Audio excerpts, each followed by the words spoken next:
హైదరాబాద్ లో కన్సల్టేషన్ మరియు 3,500 రూపాయల colour Doppler test Avis hospitals లో ఉచితంగా పొందండి. నమస్తే రమగారు. నమస్తే జయ. రమగారు, మనం అనుకుంటాం నేను చాలా తెలివైన వాళ్ళం అని. మనకి మించిన తెలివైన వాళ్ళు ఇంకొకళ్ళు ఉంటారు, అంతే కదండి. తెలివి ఎవరి సొత్తు కాదు కదా, ఒకరిని మించింది ఇంకొకరికి. ఇలాంటి వాటికి సంబంధించి ఏదైనా స్టోరీ ఉందా? అంటే పిల్లలు ఏమనుకుంటారు, నేనే బ్రిలియంట్, నేనే బాగా చదువుతున్నా, లేకపోతే నేనే బాగున్నా, అన్నీ నేనే అనుకుంటారు. అవును, మనకి తెలిసినంత ఎవరికి తెలియదు అనుకుంటారు. మనకంటే ఎక్కువ తెలిసిన వాళ్ళు ఉన్నారంటే నమ్మరు, యాక్సెప్ట్ చేయరు. ఉచిత IVF IUI కన్సల్టేషన్, ఉచిత అల్ట్రాసౌండ్ స్కాన్. 49 అంటే సంతానం, 49 అంటే సంతోషం. ఇది పిల్లలకే కాదు, పెద్దవాళ్ళకి కూడా అందరికీ కథే. ప్రతి వాళ్ళకి. ఒక రాజ్యంలో ఒక పేద రైతు ఉండేవాడట. ఆ కాలంలో రాజుల దగ్గరికి వెళ్ళి నేరుగా మొరబెట్టుకునే అవకాశాలు ఉండేవి. ఈ పేద రైతుకి ఓ కూతురు ఉండేది.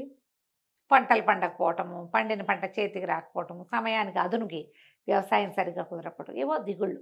అయితే అతను ఏం చేశాడట, ఒకసారి రాజుగారి దగ్గరికి వెళ్ళి తన కష్టమంతా వెళ్ళబోసుకున్నాడట. చాలా కష్టంగా ఉంది, చాలా ఇబ్బంది పడుతున్నాను, పెళ్ళి ఉంది మీద, ఏదైనా సహాయం చేయమంటే రాజు అన్నట్టు ఆ రాజుగారికి పరీక్షలు అంటే చాలా ఇష్టం. కొంచెం కుర్రాడే. 4 మంచి ప్రశ్నలు అడుగుతా, 4టి సమాధానం చెప్పు, నీకు సహాయం చేస్తానన్నాడు. ఏమిటి ఆ ప్రశ్నలు? అన్నిటికంటే వేగమైంది ఏది? అన్నిటికంటే బలమైంది ఏది? అన్నిటికంటే మెత్తనైంది ఏమిటి? అన్నిటికంటే సుఖం ఏమిటి?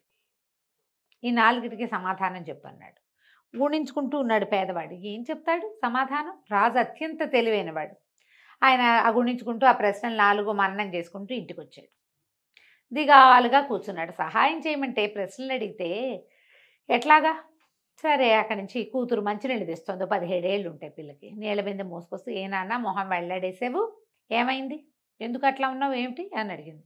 అడిగితే ఏనన్నాడు, అమ్మాయి రాజు దగ్గరికి వెళ్తే ఏదో సమాధానం లభిస్తుంది అంటే, సమాధానాలకి ప్రశ్నలు లభించినాయమ్మా నాకు అంటే, ఏం అడిగాడు నాన్న రాజుగారు?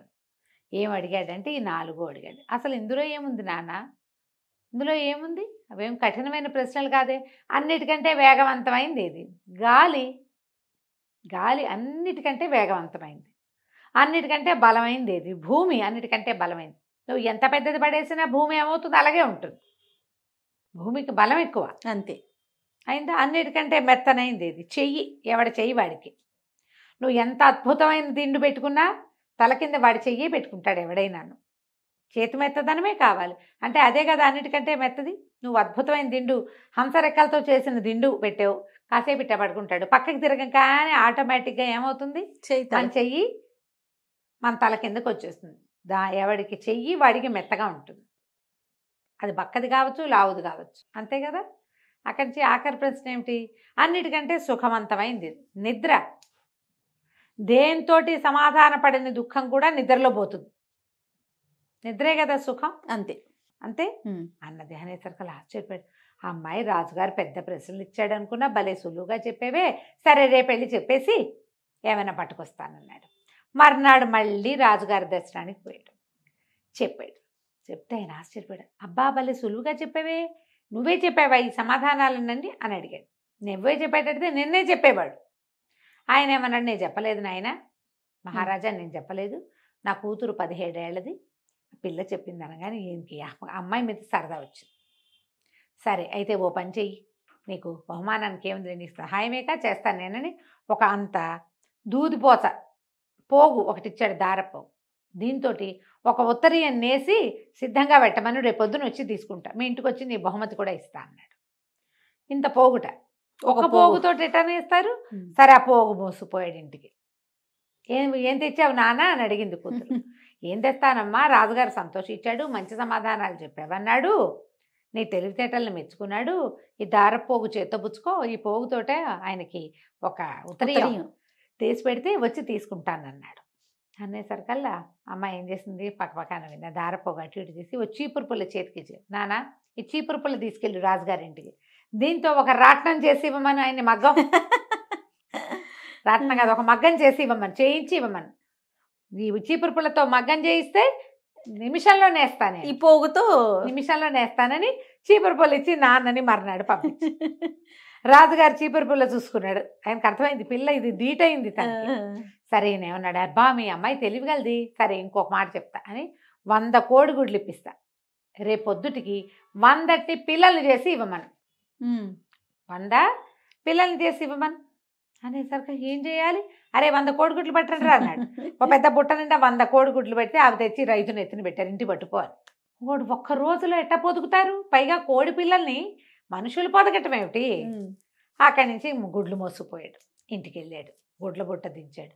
ఏమిటి నాన్న ఇదే నీకు లభించిన బహుమానం అంది. కాదమ్మా, ఈ 100 పిల్లల్ని చేయమన్నాడు రాజు, రేపు పొద్దున వస్తాడంటే సరే చేద్దాంలే పట్టు, ఎంత బాగున్నాయో అని చెప్పేసి ఒక 1/2 డజన్ గుడ్లు పగలగొట్టి అట్లు పోసింది, ఓ 10 గుడ్లు వేసి పులుసు చేసింది. చక్కగా నాన్నకు అన్నం వండి పెట్టేసింది. మధ్యాహ్నం గుడ్ల పులుసు కూర తిన్నారు, రాత్రికి గుడ్లు అట్లు పోసుకుని తినేశారు. పక్కింటి ఆవిడ వస్తే ఆవిడ కూడా 4 గుడ్లు చేతిలో పెట్టింది, అయిపోయినాయి. రాజు వెళ్ళిపోయాడు. అమ్మాయి రేపు పొద్దున్న చంపేస్తాడే రాజు, ఏం కాదులే నాన్న నేను చెప్తాను అని చెప్పి మర్నాడు పొద్దున ఏం చేసింది, మీ 100 గుడ్లు పిల్లల్ని పెట్టి సిద్ధంగా ఉన్నాయి. అయితే పిల్లలు కోడి పిల్లలు ఏవి తింటల, వాటికి ఒక్క రోజులో పండిన పంట అయితేనే తింటాయిట. అది అడి పట్రా రాజు దగ్గరికి వెళ్ళి మళ్ళీ పోయాడు రైతు. ఒక రోజులో పండిన పంట ఉంటుందా? పంట ఎన్నాళ్ళు పండాలి? 4 నెలలు కనీసం. చాలా సరదా వచ్చింది, ఆ పిల్లని చూడాలనిపించింది రాజుకి. సరే ఏమన్నాడు, అలాగేలే ఆ పంట ఏదో పట్టుకొస్తాను, గుడ్లు ఉంచారా తినేసారా అని అడిగాడు. రైతు కాస్త మొహమాట పడి నిన్న పులుసు చేసిందండి అని చెప్పాడు. వీళ్ళకి అర్థమైపోయింది. మర్నాడు ఏం చేసింది, పిల్ల తండ్రి వచ్చి చెప్పాడు, రేపు పొద్దున్నే రాజుగారు మన ఇంటికి వస్తానన్నారంటే పిల్ల చక్కగా వాకిలు కడిగి ముగ్గేసి మండిగానికి పసుపు రాసి బొట్టు పెట్టి గుమ్మాన్ని, మరి రాజుగారు వస్తుంటే స్వాగత సత్కారాలు ఉండదు, గుమ్మానికి తోరణాలు కట్టి చక్కగా తయారై కూర్చుంది. రాజుగారు గుర్రం మీద వచ్చాడు.